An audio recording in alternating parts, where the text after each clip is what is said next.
for us. Let's get right into the show. Let me introduce you to George Gruhn, the head of Gruhn Guitars, founder of Gruhn Guitars. Thank you so much, George, for being here. Letting me on camera, too. I enjoy it. It is a thrill to have you be a part of our show again.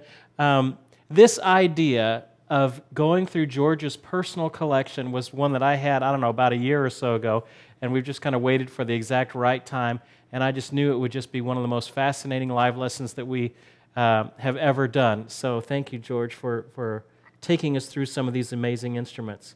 To get us started off with, what is this? The one that you're holding is an L10 Gibson made about 1929. And this looks, at least on camera, like a very plain and almost student model guitar. Mm-hmm. But it was the second model archtop Gibson introduced, the first being the L5, which here is one, the same age guitar, and an L5. Mm-hmm. And this is fancy and has pretty curly maple, whereas this is plain black. Yep. But the fact is the wood on this guitar and this guitar is actually the same. It's spruce top, maple back and sides. The body dimensions, the bodies are built exactly the same. This guitar has a bit less ornamentation, yeah. But even the fingerboard binding is identical. The fingerboard is the same. Mm-hmm. The peg head on this one has binding and inlay more than the other. Mm-hmm. This particular one, they were experimenting with banjo pegs for a while. They really look neat. They don't tune very well, but they sure do look neat. But these tuners are the first version of the Grover right angle, yeah, semi-modern style peg. And prior to this, there just was no individual gear like that. So that's really quite an interesting guitar. And this guitar new was not cheap. It was $175 in the late 20s, and to put that in perspective, a Martin 00045 with the abalone trim on the front and sides and back and Brazilian rosewood and fancy snowflake inlays and multiple other bindings was $5 cheaper than this. This was $175 when the 00045 Martin, which at that time was their absolute top of the line, was $170.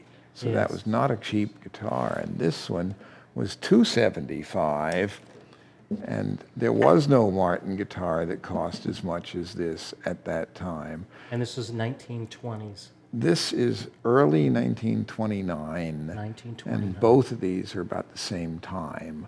Amazing. But these were pretty revolutionary guitars at that time. The L5 was Gibson's first archtop F-hole guitar, mm-hmm, and it was the first commercial successful F-hole archtop guitar with parallel tone bars and elevated fingerboard. So yep, this is a historically very important guitar. And this one, identical to the one that Maybelle Carter played. Now, I end up myself playing this one more than I do this one, mm-hmm, mainly just because I won't change the banjo pegs. They really look neat, but Maybelle, her earliest pictures, it looks like the tuners are airbrushed out, because from the front it looks like there's no tuners, but it had these. Mm-hmm. And within a year, she had changed them for tuners like that. Yeah. And she modified her guitar over the years because she was using it. Yeah. And this one I just didn't want to modify. If I were really wanting to take this on stage and play it daily, mm-hmm, I couldn't use these tuners. On the other hand, if I had to play on stage daily for a living, I'd probably starve, because my lifetime earnings playing guitar from 1963 to the present is now up to $43. On 7 occasions, it collectively add up to that. So I've not made $1 a year playing guitar. So I should not give up the day job. But you do play. Yes, I do play. I can play a tune to demonstrate that I can play. Yes, if you can. Let me get this one tuned up.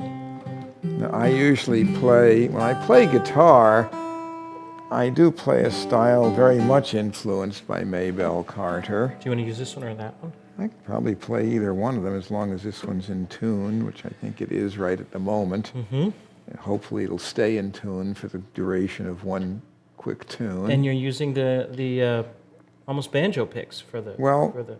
these are actually heavier than banjo picks. That pick is a good hefty one, heavier than what bluegrass banjo players would use. But Maybelle used the pick for downstrokes.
Wonderful. Wonderful, Right, wonderful. I probably shouldn't give up the day job. Now, how you are just the vintage guitar authority in so many ways. How long have you been collecting guitars and learning about guitars? Well, I started collecting guitars almost immediately after acquiring my first one. What was your Actually, first guitar? my first guitar was a Conde Hermanos Classical made in 1959, and it was actually quite a good guitar. That's a guitar that today might bring $7,000 or $8,000. Back then, I paid $300 for it, or actually, my mommy and daddy paid $300 for it. They were willing to buy me one guitar, but after that, I was on my own. When I decided I wanted more guitars, they were not going to fund that. Yes. But back then, a lot of things that today are really expensive were available quite readily. Pawn shops and used shops that, things that today would be $20,000 plus that were back then $100. Yes. If you just knew where to look. And I developed an interest in the guitars during high school. I had friends who played. It was the height of the folk music boom, 59 to 63. And I was listening, but not playing. But I was very much aware of what my friends were talking about so far as vintage being better than new. Even then they said that. And I was picking up on the fact that old Martins were good, and some of the Gibsons were good, and Fairbanks banjos were good. And then my brother, who's 3.5 years younger than me, started to play. And I had a driver's license before he did, so I could drive him around when he was looking for a guitar to buy. And I'd listen and he'd play. And you know, all the ones that we really liked, or at least that I thought sounded good, were vintage. And so I knew a lot of the various Martin and Gibson models from 50 feet away at a glance before I learned to play a note on one or before I bought one, which is an unusual sort of ass-backwards way of going about it. Most people who collect guitars have been playing for quite a while before they have any thoughts of collecting guitars. I developed an addiction for guitars very early on. And you've been collecting instruments for 40 plus years. Well, basically 50 years. I mean, actually, at this point, 63 to here we are, almost to 2015. So over 50 years. Although I don't have my first guitar anymore. So right now, I don't really have much anymore that I've had for longer than 25 or 30 years. But I wish I had some of those first ones back. Because I can tell you my second guitar was about a 1915 Gibson Scroll Model Style O, and my third guitar was a 1937 Martin F7 archtop, and my fourth guitar was a 1924 Gibson L5 signed by Lloyd Loar. Oh, that's the... So that was a pretty good fourth guitar. guitar. And times were far enough back, that thing cost me $400. Yes. And today that would be about $60,000. Yes. If you could find one at all. If you could find one. We are here at Gruhn Guitars. This is the second level of Gruhn Guitars, so this is the more of the exclusive level. Some of the more rare and exclusive instruments are up at this level. But some of the instruments that we're looking at today, we'll kind of just go down the list here, this is from George's private collection. It's not necessarily valued by monetary value, but just by perhaps who owned the instrument, or rarity, or... Primarily, I'm interested in who made them more than who owned them, although there are occasional exceptions. Like right here, this banjo was custom made by Gibson in 1940 for Uncle Dave Macon. Uncle Dave Macon. The first big star of the Opry. Yes. And he played old-timey, and he also did a lot of banjo tricks where he twirled the banjo, and he wanted a dowel rod where he could grab it. And the dowel rod was already quite an obsolete thing by 1940. Gibson had used metal coordinator rods in their banjos basically since about 1923. Yeah. And and this was actually Uncle Dave Macon's banjo. Yeah, this was custom made by Gibson for him. I've got plenty of photos of him holding this banjo. And after he died, this banjo went to String Bean, and it's on one of his album covers. And I remember when String Bean did a performance at the University of Chicago, he played his Vega banjo, and he had this banjo with him, and he played a few tunes on this one, and it is on one of his album covers. Amazing. If you... Even pretty much every picture I've seen of Uncle Dave Macon, he's got a banjo in his hands, and probably you could look up right now, Uncle Dave Macon was kind of one of the founding forefathers of the Grand Ole Opry, if I remember right. And you can probably look up on Google right now a picture of Uncle Dave Macon, and he is probably holding that banjo, one of the rarest instruments around. Tell us about some of these other ones. Well, we have a variety of goodies. Actually, when I play banjo, I'm more likely to play this one. This is a 1923 now let me put this one back. Vega, style number 9, original 5-string. Has plenty of fancy carving on the heel. Yeah, can we get a shot of some of this engraved carving fancy work? inlay? And all the inlay on this banjo is really pretty. But aside from having pretty inlay, it plays well, and it sounds good. Can you play something on it? It's not a bluegrass banjo, it's more an old-timey banjo, but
Wonderful.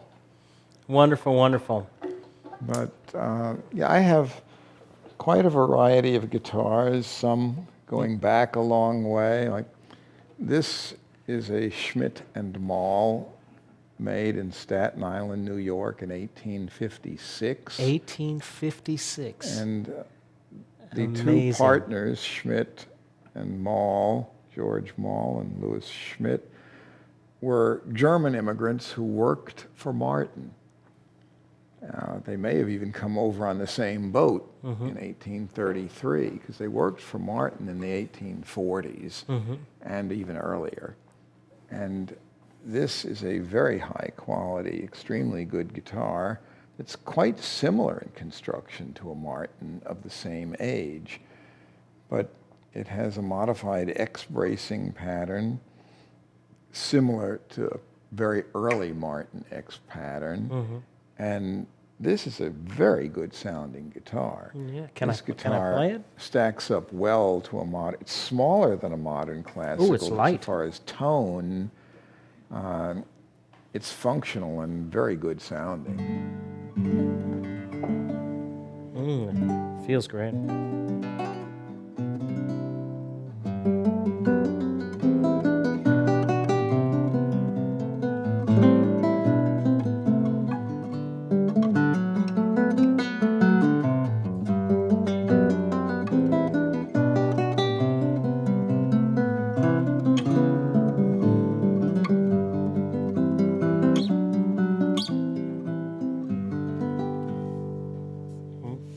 See, this from 1856 looks almost new. This is original finish. It's not extensively repaired. If you take good care of it, these things can last for several hundred years. So we are essentially their custodians. Yes. And I view them very much as though they were alive.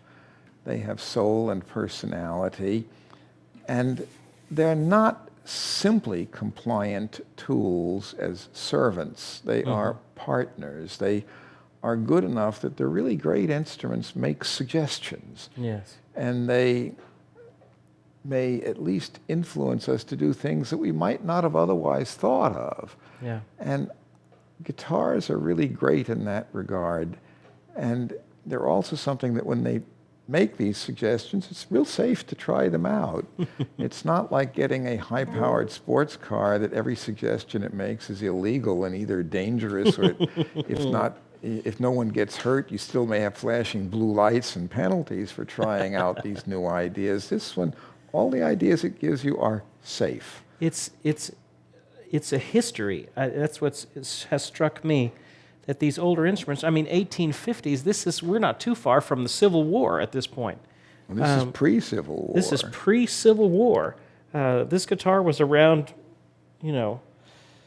during that time. It's just amazing. And all of the people that have played it and the music that's been made on it, it's gone through many, many, many different owners, many, many different styles of music.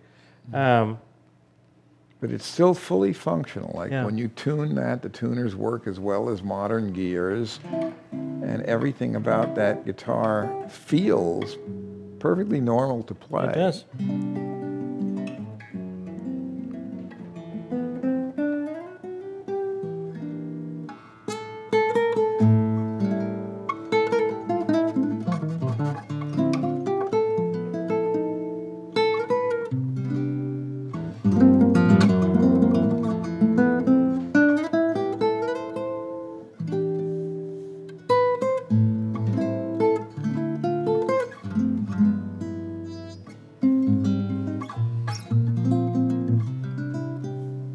Beautiful, beautiful, beautiful.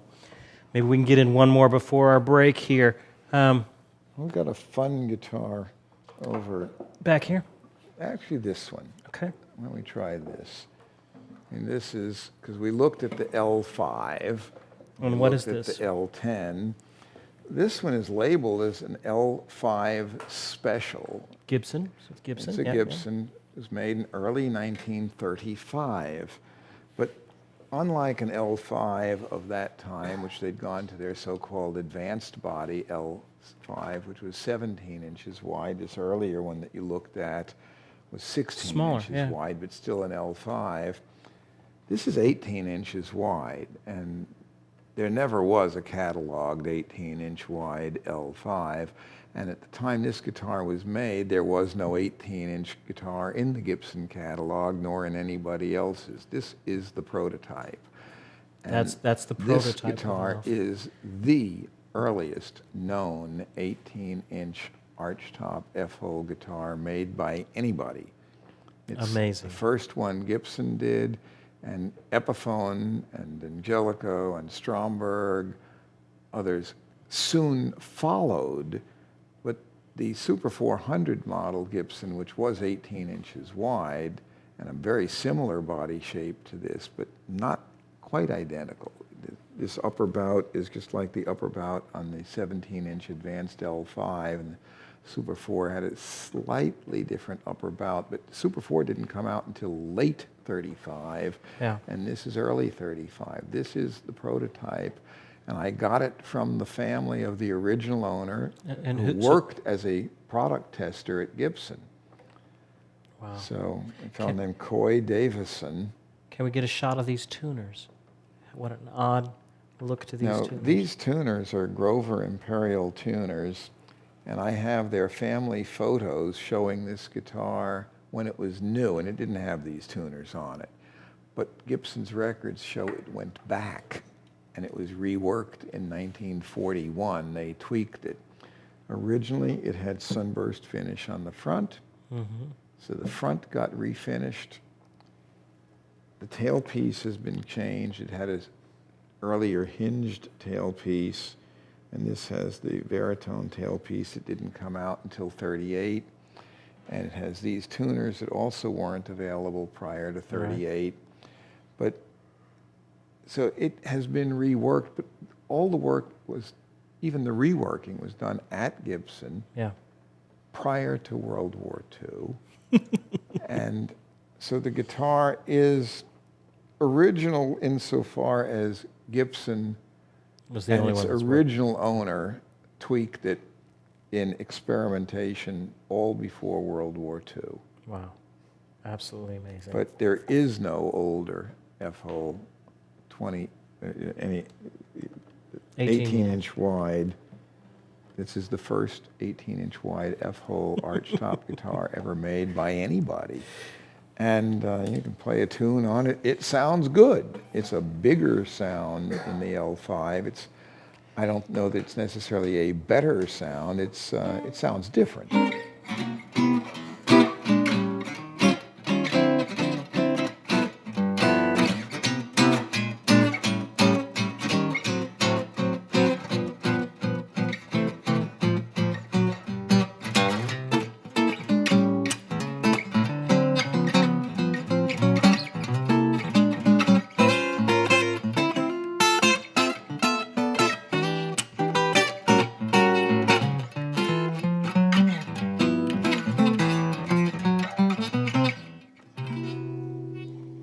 The 16-inch L5 was designed, the big band sound hadn't been invented yet.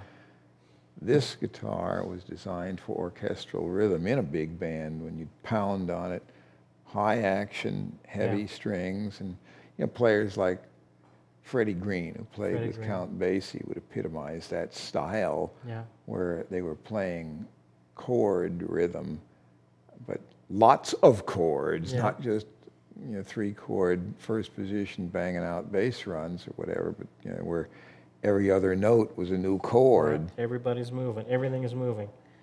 Absolutely amazing. Absolutely amazing. As you guys have questions, go ahead and put them in. We will try and get to as many of those as we can next in the next part of our this show after we let George take a rest here just for a second. Wow, so many questions that I want to ask. Let's go ahead and get into some of the resources that we've been talking about this month.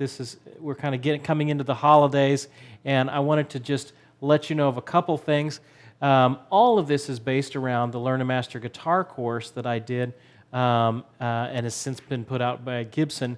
So please check that out, the Learn and Master Guitar course. If you're looking for just good step-by-step guitar instruction stuff, starting from the beginning, if you're one of those folks that just likes the do this and then do that and then do that, and when you can do that, move on to the next thing, then check it out. It's a great course for you.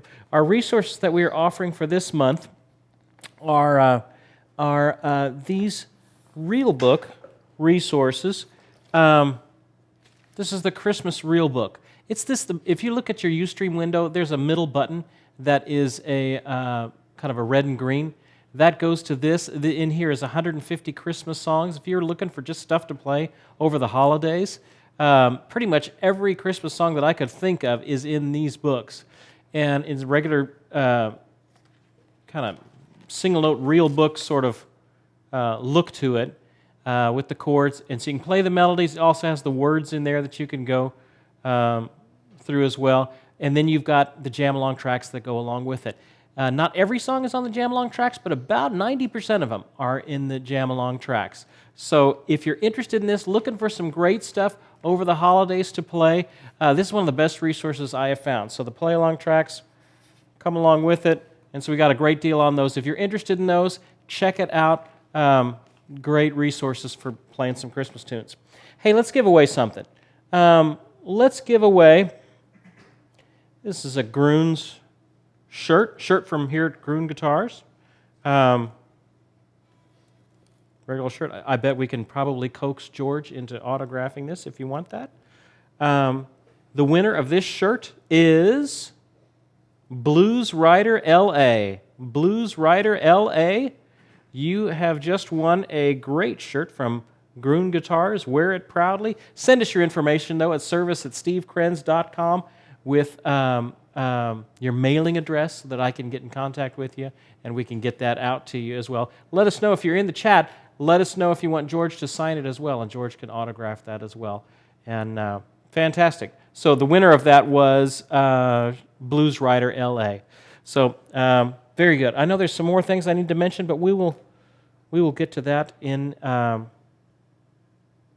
second. If you're interested in Gruhn Guitars, check out you have 3 buttons underneath your Ustream window. The farthest one gets you to Gruhn Guitars, and that'll get you to their website, or you can also go on to guitars.com, and you can look, and all of these guitars are cataloged on well, maybe not these guitars are cataloged because this is your personal collection, but the guitars that are available to purchase, some amazing instruments, some historic instruments are on their website. So check that out as well. So the other button underneath the Ustream window goes to some holiday Christmas CDs. I've done, I think 3 of them over the years, and we'll give away one. Garrett, we'll give it another name. We'll give away something. This is kind of the latest Christmas CD that I did. This came out last year, and so let's give one of these away. The winner of this is Rich Notes. Rich Notes, you have just won this CD, and send us your information at service@stevekrenz.com. If you're interested in purchasing any of the Christmas music that I've done, check it out at the button underneath the Ustream window, and that'll get you to some holiday CDs, and I'll try and even autograph them if you do that. So lots of fun. All right, great. That's all that. Let's get into a couple of questions. We had a question a little bit earlier on. Does George have a favorite guitar in his collection? I'm hard-pressed to pick one favorite, but if I must, this guitar...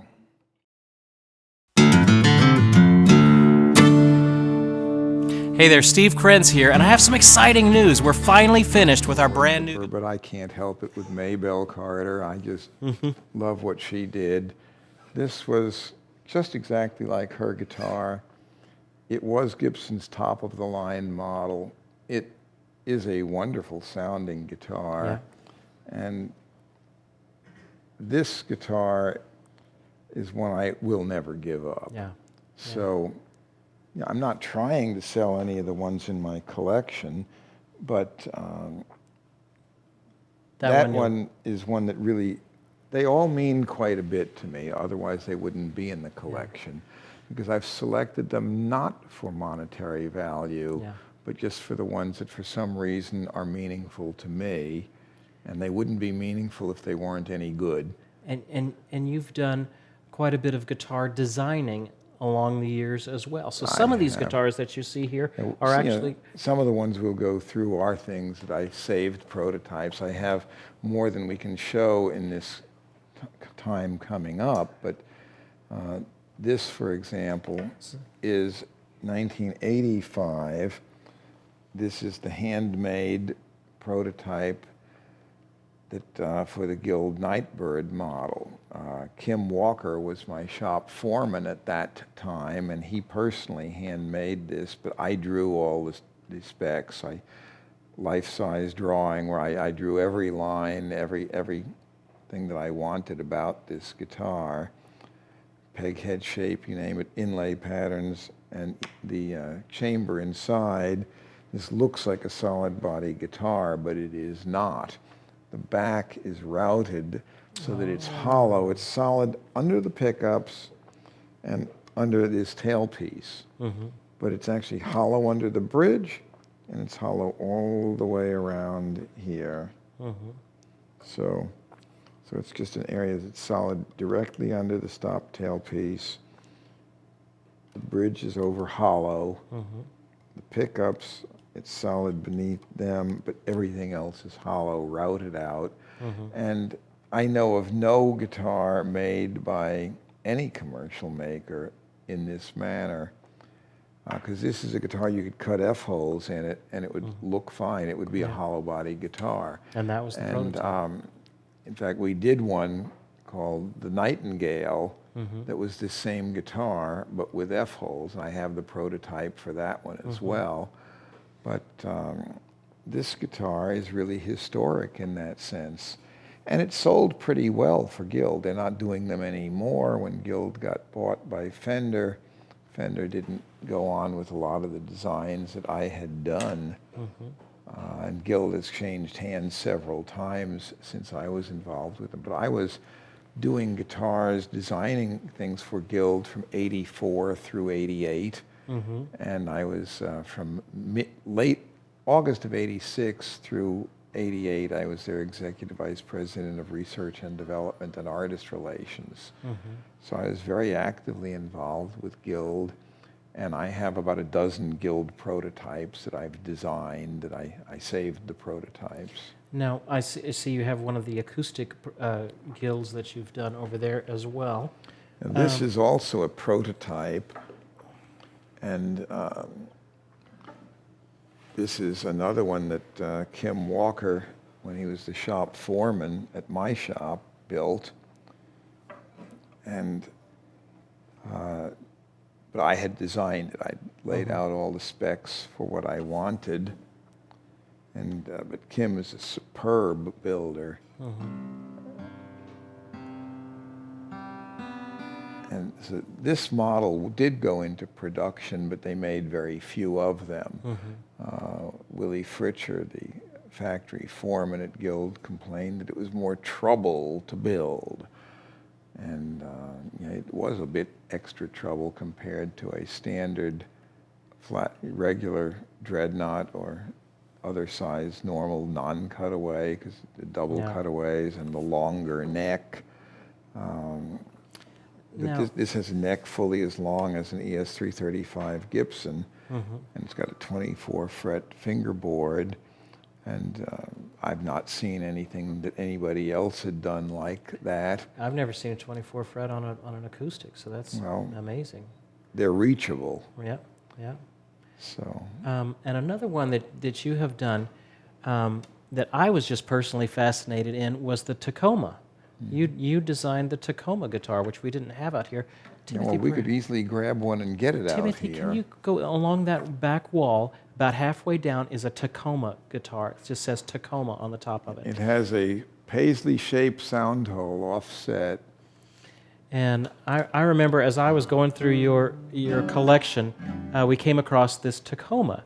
And I thought, well, gosh, what is this Tacoma, rather inexpensive instrument doing in George Gruhn's private collection.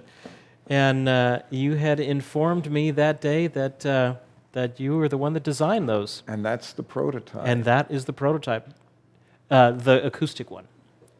Yeah. Yeah. You know, this guitar here, you can demonstrate that, because that guitar, it's loud for one thing, and you can play not only standard folky stuff, but it'll work fine for Django Reinhardt style jazz. Yeah. In fact, it works great for that. And these are very common. You see these in guitar stores all the time. Regular Tacoma, a good, inexpensive, good quality guitar, and I had no idea that you would. The goal was to build an economical guitar that would kick butt and sound better than some of the custom luthier-built $10,000 ones. Anybody can build a good guitar if you got a budget for $10,000 list price. But if you have a goal of producing something that's about $550 that's going to compete head-on with a $10,000 one, that's harder to do. Yeah. And this is a quite unusual guitar. It only has 2 braces in it on the underside of the top. It's got a bass bar and a treble bar and a bridge plate. That's it.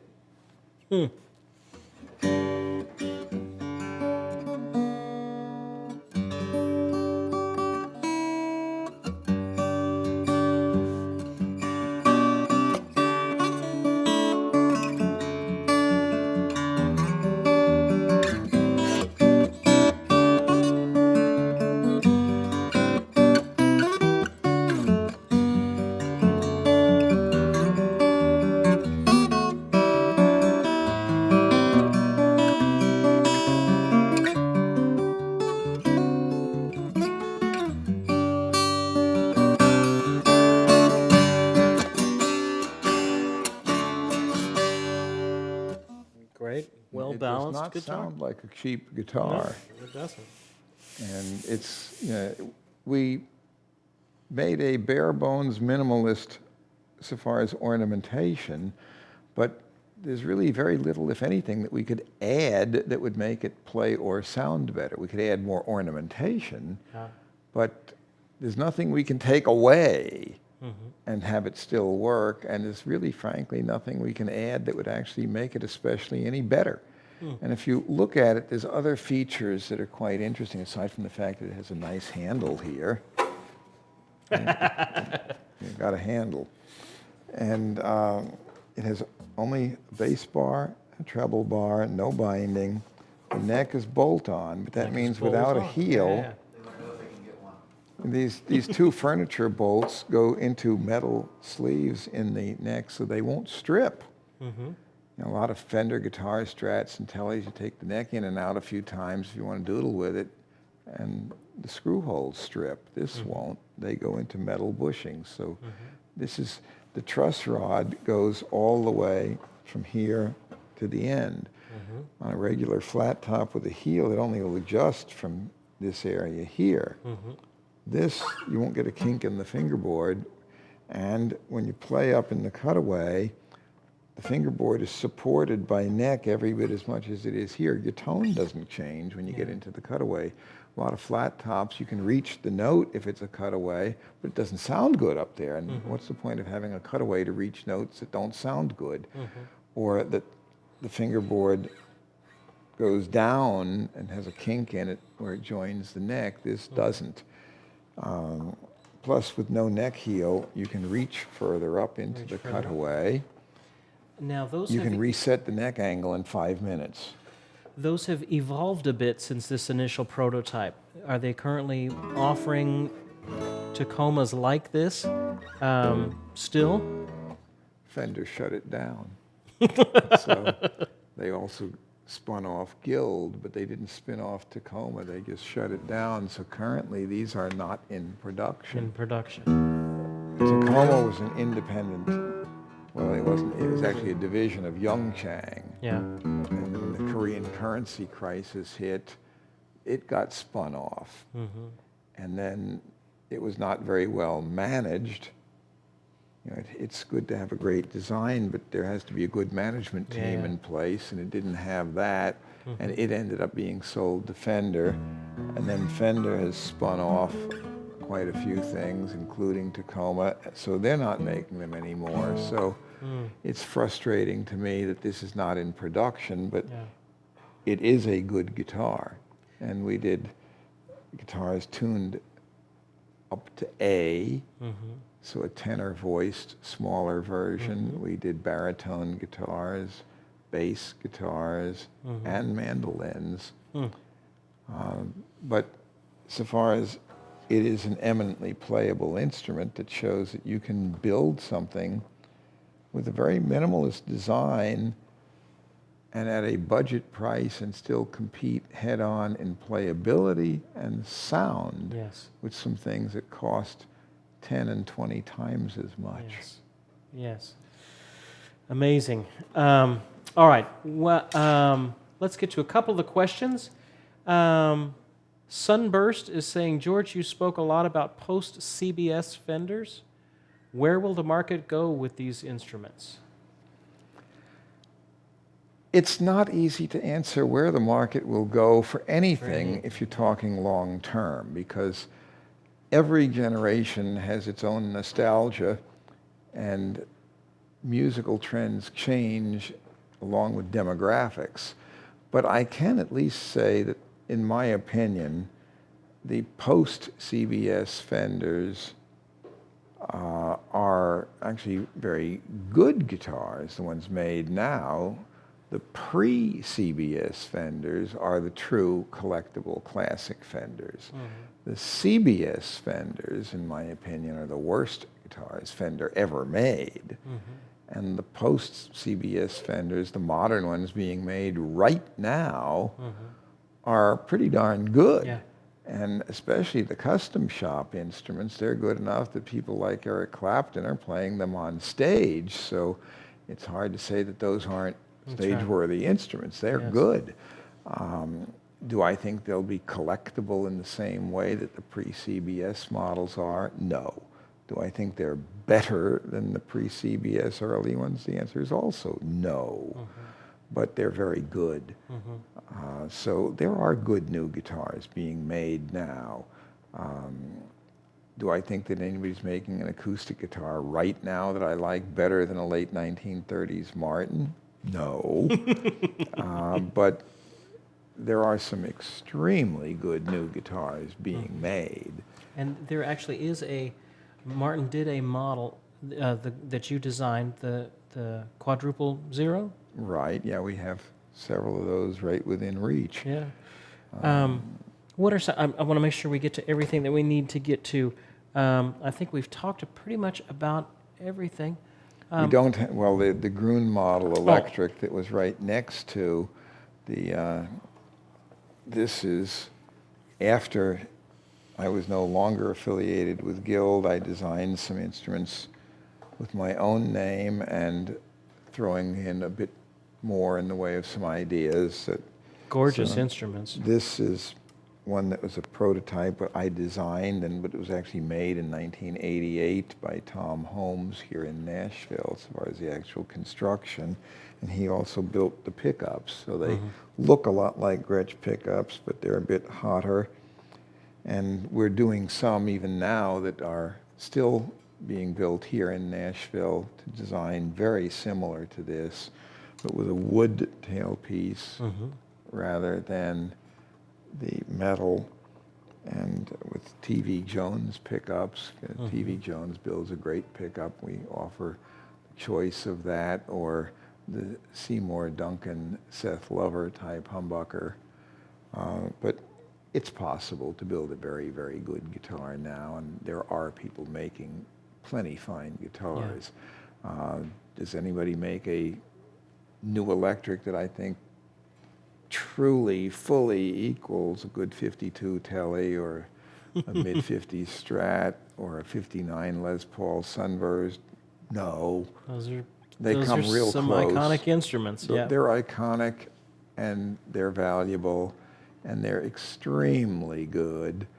But the fact is, when some of these things start hitting prices of 50,000 or even 200,000 for the right Les Paul, it's not likely that a whole bunch of people are going to take that on stage and beat it up. Yeah.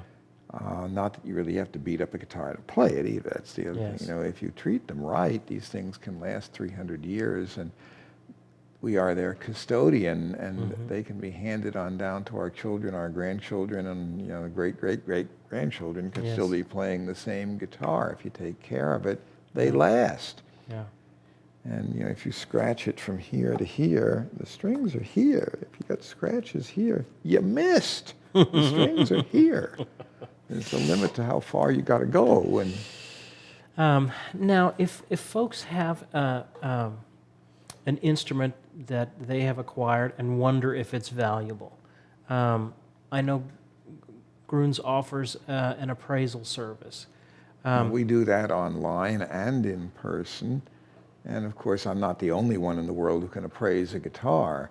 But still, if you don't know what you've got and you wonder if it's valuable, in order to insure it, you need an appraisal.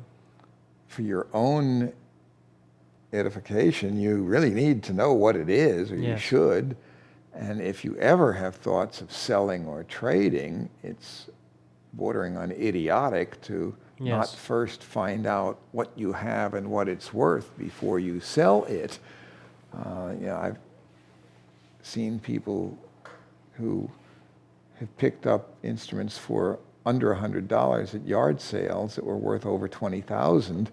And I've encountered a few folks who rescued instruments out of dumpsters or garbage cans that were also worth over $10,000. So You just it don't behooves know. you to check before you sell. Yeah. And conversely, check before you buy something. If you don't know what it is, if it costs a lot of money, you should check. If you like it and it's at a yard sale for $5, you don't need to get an appraisal first.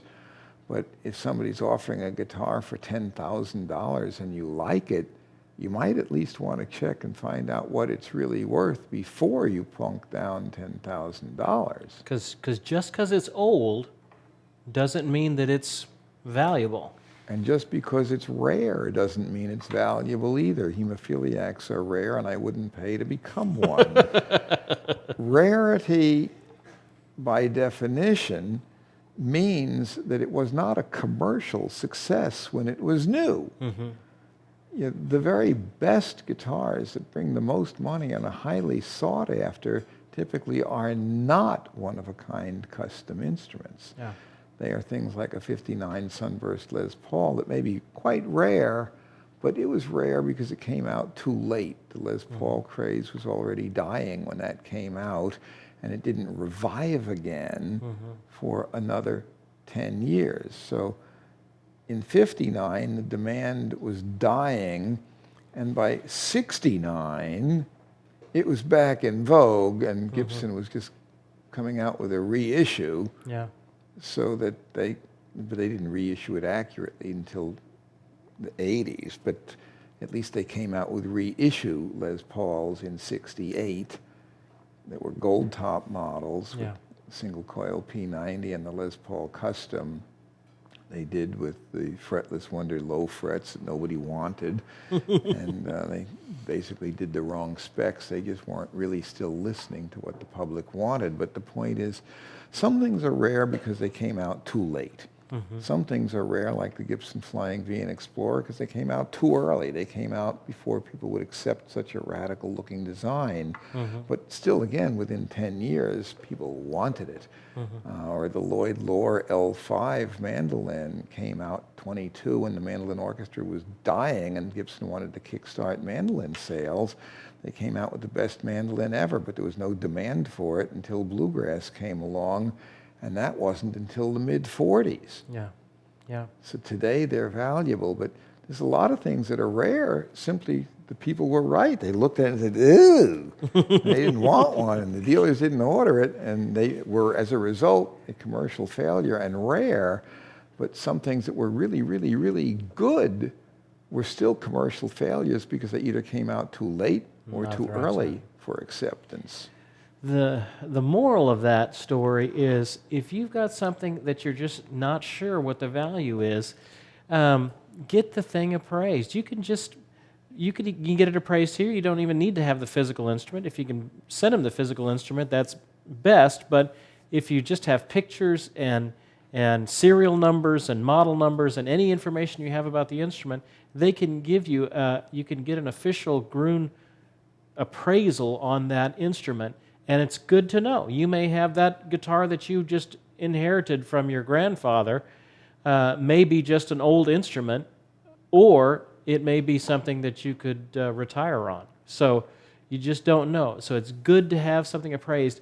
And the flip side, if you're about ready to drop some serious money on an instrument, get a real appraisal on that instrument. Don't take the word of the guy at the guitar show that's coming through town or something like that. For those who have questions that we have not answered, and I see some on the screen, george@guitars.com will go straight to me, and I will personally answer your questions. So I see some questions on the screen that we don't have time to answer right now. Send those questions to me, george@guitars.com, george@guitars.com, and you will get a personal answer from me. George, thank you so much for being here. I think we have pretty much gotten through most of the guitars. We didn't miss did much. We get We that didn't one back get there? Tell us about that one. I'll take the this. Larson guitar, Euphonon brand. It says Smiley Sutter on the fingerboard. He was a radio performer for WWVA, Wheeling, West Virginia. And the Larsons are some of my favorite builders. They really built some wonderful guitars. It was a two-man shop, Carl and August Larson. They were very prolific as builders for a two-man shop, and they were the very best of the Chicago builders. And they were one of the first to do steel string guitars. They had a laminated bracing pattern that they had as early as 1904. In fact, it was patented in 1904. Really? And it was specifically designed for steel string flat top guitars well before anybody else was making a really good steel string flat top. Martin was doing almost exclusively gut. They did a few that they claimed could hold steel, but they were nowhere near as hefty. You couldn't put medium gauge steel on them. Yeah.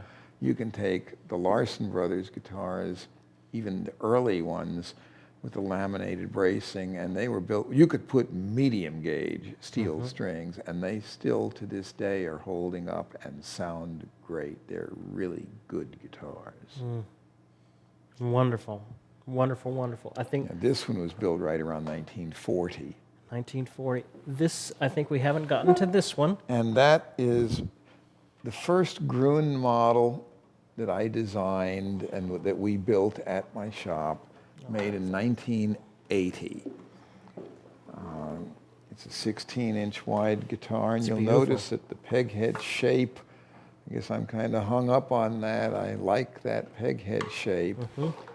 And you see that on the various models I had, and you can also see that I might have been a bit influenced on that so-called snakehead shape by the L5, but I didn't copy the top. I didn't want it to look exactly like a Gibson as a copy, but I must say that the Gibson neck shapes and a lot of the Gibson design and the Martin designs are still unsurpassed to this day. By the late 1920s, Gibson really had some fabulous arch tops. For that matter, the L5 was there in 24, and it was fabulous right then from the start. But they did evolve their designs through the 30s. But by 39, Gibson had arch top, cutaway, F-hole guitars, and they had very sophisticated flat tops. By late 34, the Martin guitar looked essentially the same as it does now. Now they can produce them more efficiently. They have bigger factory. They have more automated equipment. They have robotic equipment, but they still do a lot by hand. But the point is the basic design of the guitar, even for electric guitars, the 1959 Sunburst Les Paul has all the bells and whistles of the new one, all of them. Yes. So the electric guitar, as we know it today, was around, and has been around well over 50 years, and there's been virtually no significant evolution in electric guitar design that makes the 50-year-old guitar obsolete. Yeah. That 50-year-old, now, well, at this point, the Yeah. 1959 was over 50 years ago, Yeah. and that guitar is absolutely modern in its design and its function. Yeah. George, thank you so much for being here with us. Thank you. What a joy to have you here, and to get to hear the amazing stories of these fantastic instruments. If you want to learn more about these instruments or have questions for George, you can email him at george@guitars.com. If you have an appraisal, just go to the website at guitars.com, and there'll be an appraisal section where you can get those appraisals done as well. Wow, one of the most fantastic, fascinating live lessons that we have done. Let me close this out with a couple of announcements. We will not be having a live lesson next week because it's Thanksgiving week, and I'm going to be out. I'm going to be out of town. I'm going up north to visit family in North Dakota, and my wife's family in North Dakota and Minnesota. So we will be up there. Our next live lesson after that will be Tuesday, December 2nd. And I wanted to let you know right now, 2 weeks after that, on December 16th, we are having a first ever it's be our Christmas special live lesson. And this is an idea I've had for the longest time, is to have two guests, not just one, but have two guests, and have the guys just grooving off of each other and playing together, two great players just playing together. That's kind of been an idea in the back of my head, and I couldn't think of two better players that I would love to get into a room and just let them play together than our good friend Jack Pearson from the Allman Brothers. Played with the Allman Brothers and Vince Gill and so many people along the way. And with Jack is going to be Rory Hoffman, and so Rory will be here as well. And I asked Jack and Rory, and they do know each other and have played occasionally with each other. So that is going to be on Tuesday, December 16th. We'll be right back here at Gruhn Guitars. And if you're interested, we will try and have a little bit of a studio audience that night. If you're in the Nashville area or can get here to the Nashville area and would like to get up close and personal with two of the most amazing guitarists you're ever going to see, join us on Tuesday night, December 16th. Contact me at service@stevekrenz.com, and I can get you, I'll let you know, we'll leave out a chair for you. It's going to be a great time. So if you're interested, we already have one couple that is flying in. So it's going to be a great night. So if you're in the Nashville area, then let us know. We can do that. All right, check out the lessons that we have over at Gibson Skills House. Lots of new lessons we have over there going on every week. Comment them and like them if you do.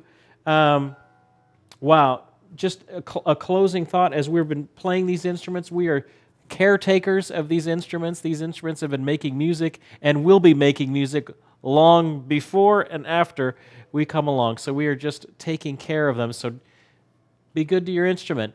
Make the music on it that it was made to do. Value your instruments. They're a blessing to get to be able to play and to have. I want to thank our extended crew, Garrett, our producer, Cole, and Timothy, our cameraman for this. Special thanks to Gruhn Guitars. Check out Gruhn's website if you're interested in all that stuff. All the many instruments that they have available. And I think that's it. Do you want to play us out? Do you want me to play us out? Well, why don't you play a tune on that one? All right. I don't know what I'm going to play.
There you go.